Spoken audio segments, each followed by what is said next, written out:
వెంటనే యేసు ధైర్యం తెచ్చుకోండి, నేనే, భయపడకండి అని వారితో చెప్పాడు. మత్తయి సువార్త 14వ అధ్యాయము 27వ వచనము. ఆందోళనతో నిండిన అలలపై ఒంటరిగా ఉన్న యేసు ప్రశాంతంగా, ఆనందంగా కనిపించాడు.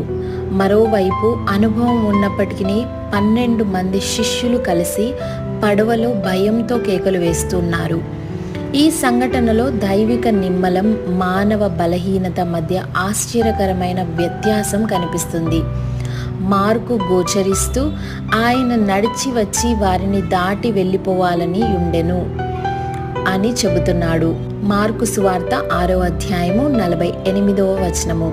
కష్ట సమయాల్లో మనకు యేసు దూరంగా ఉన్నట్లు అనిపించవచ్చు, కానీ ఆయన ఎప్పుడూ మనలను విడిచిపెట్టడు. ప్రియ స్నేహితుడా, యేసు మన దగ్గర ఉండగా భయపడవలసిన అవసరం లేదు.